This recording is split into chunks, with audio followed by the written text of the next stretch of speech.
that's what I want to do, you know. And I was just like, I put a circle around that and just started working towards doing that. Signed up for circus classes in town, you know, worked with the local circus, trained, went and did it all day long as much as I could, worked construction on the side to make enough money to eat. Yeah. And I just juggled, if you can believe it. Wow. Yeah. I'm convinced. I believe it. Wow. But and then I became it. Like I did it long enough that I became it. And then you're doing it so much, you need to make a living doing it. So I started busking. You know, that's the easy stepping stone to getting in there, and that led to doing that for a long time. I went to England, went to circus school in England.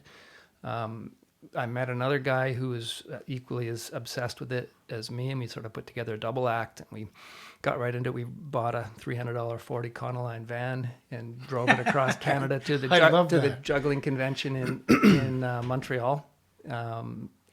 Did that, and then found out about the circus school in Europe that we could apply for. So we flew over to Europe, auditioned, stayed for 3 months because we got in, stayed for 3 months and worked, and then went to circus school. Now, when you went, there. Did you perform then in the circus?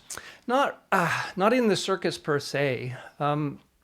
Europe's a little different. Like when you say the word circus over here in North America, you get the idea of either Ringling Brothers, old school, almost like lions and tigers and bears, although they're kind of don't really have the lions and tigers and bears so much anymore, or Cirque du Soleil. Those are like the two versions of circus in North America. You go to a place like Europe, circus is a much different thing. There's little small troops. There's it's a lot more grassroots. There's a lot more diversity to it. Sure, there's big stuff, but there's little stuff going on too. There's lots of little festivals. There's performance. There's sort of a hybrid of theater and circus arts a little bit more over there, as opposed to, you know, the North American bright red hair and the nose and the kind of atypical stuff that you see over here. I was way more into the European side of it. And after circus school, we just busked. We traveled around Europe. We followed the sun. We were in Europe in the summers. We'd go to Australia and New Zealand in the winters, and just tour around and living everybody's dream. Make cash money. It was a dream at the time. It was great. You're traveling around making cash money, staying in hotels or staying with friends or whatever, going to festivals, eventually putting together like a press kit and a video. You were always, you know, scraping together a video and trying to, it was sort of before internet, or the internet was just kind of started during that Not to mention all the juggling groupies. Yeah, there was a little bit of that too. It was a lifestyle thing. I can imagine. That's brilliant. I have a question. Yeah. Okay, so with for anyone listening or watching, and they take 3 balls or 3 little oranges. That's what I was practicing with. Mm-hmm. How do you juggle? Like, what's the trick? We'll put 2 of them down. Okay. And start with 1. Okay. You have your hands out in front of you like this. Yeah. 1 ball on one side. You throw it up, boom, to the other hand. Yeah. And you try to do that as smoothly and fluidly as possible. Then you throw it back, boom, and you try to sort of not look at your hands, because obviously once you have more than 1 ball, you can't be watching more than one thing at a time. You can't wink at a groupie if you're watching in your the ball. peripheral vision, you're just throwing that 1 ball back and forth. Yeah. And if you have the patience to do that for an hour or 2, like maybe over time, it'll make it a lot easier to do than 2 and then 3. Most people, they just try to pick up 3. They try 3, drops on the floor. They say, I can't juggle.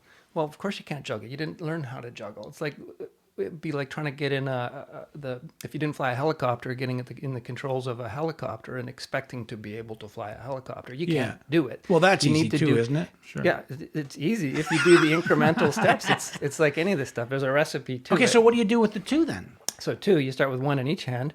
Throw the first one. When the first ball gets to its apex, apogee, or the apex of its flight, you throw the other one under it, and it goes up and lands back in your first hand. So you go whoop, whoop, whoop, whoop, catch, catch. So throw, catch, catch. Okay. Then start with the other hand. Throw, catch, catch. Yeah. Right? Then throw, catch, catch. And then you do that for another couple hours. Yeah. Until you're really good at that. Then you add the 3rd ball. So then there's no break in it. It's throw, catch, throw, catch, throw, catch, throw, catch, throw. Everything's going across. Boom, boom. Interesting. Boom. A lot of people try to do, they're trying to pass it from one hand to the other. They always have a strong hand and a weak hand, so they're trying to pass one ball underneath and one over the top, and they're trying to do that. And then that's a different pattern of juggling, but the basic, it's called the cascade pattern of, it's called, I can't remember, it's been so long. I think this one's cascade. Anyway, the basic pattern is everything goes up the middle. I can draw it out on a piece of paper for you. I can do it. But then when for you get to something like chainsaws, I mean, now you're catching a handle. You're catching something completely. That's a new thing. So again, you break it down. The chainsaws is a whole bunch of steps you got to break down. You had to learn you had to find the right saw that was small enough and light enough. Like back then, electric saws didn't exist. Nowadays, people are juggling with electric saws. Poo-poo, it doesn't even count if you ask me. But that's just too easy. That's just too easy. Yeah, but, I'd start with that. We're the stunt coordinators on Canada's Got Talent. Okay. And we've both done different things on that. But Yeah. I was there once for a chainsaw juggler. It's quite fascinating. He had to put another different handle on them. Yeah, you got to put so you got to get a custom handle built.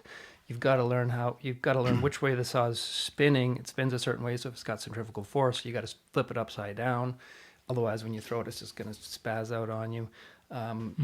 Yeah, you've got to do a bunch of stuff to make it work. And then you've got to figure out how to... So, you go back to basics. You start with just the saw. You take the chain off it, but you have it running because otherwise you don't have this centrifugal force. Right. It's totally different. You try to juggle a chainsaw that's not running, it's actually 10 times harder because it doesn't that's spin interesting. on itself. Yeah. Don't try this at home, folks. Right.